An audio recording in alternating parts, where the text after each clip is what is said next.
నాగర్ కర్నూలు నియోజకవర్గం బిజినేపల్లి మండల పరిధిలోని నంది వడ్డేమాన్ గ్రామంలో పుష్యమాసం అష్టమి నవమి నాడు శ్రీ సార్ధసప్త జ్యేష్ఠమాత సమేత శనేశ్వర స్వామికి ప్రత్యేకంగా తిలా అభిషేకాలు పూజలు నిర్వహించారు. ఆలయ ప్రధాన అర్చకులు డాక్టర్ గవ్వమఠం విశ్వనాథ శాస్త్రి మాట్లాడుతూ పుష్యమాసంలో శనేశ్వర స్వామికి పూజలు చేయడం విశేష పుణ్య ఫలితమన్నారు.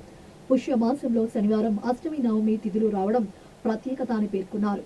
భక్తులు జన్మరీత్యా గోచార రీత్యా అర్ధాష్టమ శని, అష్టమ శని, ఏరునాటి శని గ్రహ దోషాలు తొలగుటకు శనిగ్రహ శాంతి కొరకు శనేశ్వర స్వామిని నువ్వుల నూనె, జిల్లేడు పూలు, జమ్మి ఆకులతో ఈ రోజు పూజించారని తెలిపారు. బ్రహ్మసూత్రం గల పరమశివునికి ఈ రోజు భక్తులచే రుద్రాభిషేక పూజలు, అర్చనలు ప్రత్యేకంగా నిర్వహించినట్లు ఆయన తెలిపారు. గణపతి నందేశ్వర స్వామి వారికి ప్రత్యేక పూజలు చేశారు. వివిధ ప్రాంతాల నుంచి వచ్చిన భక్తులు తెల్లవారుజాము నుండే స్వామివారికి ప్రత్యేకంగా అభిషేకాలు, అష్టోత్తర అర్చనలు, పూజలు చేశారు.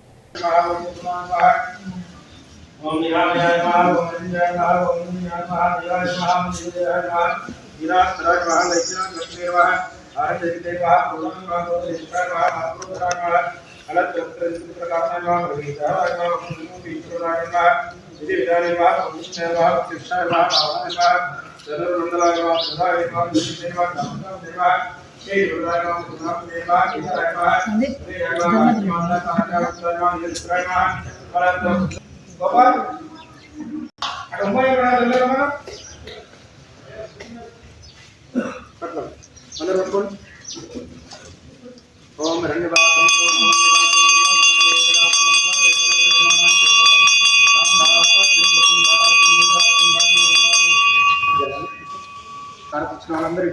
धान्यम समर्पयामि। जय बोलो शनेश्वर भगवान की शनि अरिष्टेतो संप्राप्ते शनि पूजांच कारयेत् शनि ध्यानं प्रवक्ष्यामि। मम प्राण पीडोप शान्तये। ओम शं शनैश्चराय नमः। శనిదేవుడి యొక్క చెడ్డ దృష్టి మీ పైన పడకుండా ఉండాలని మీరు సమర్పించేటువంటి దక్షిణ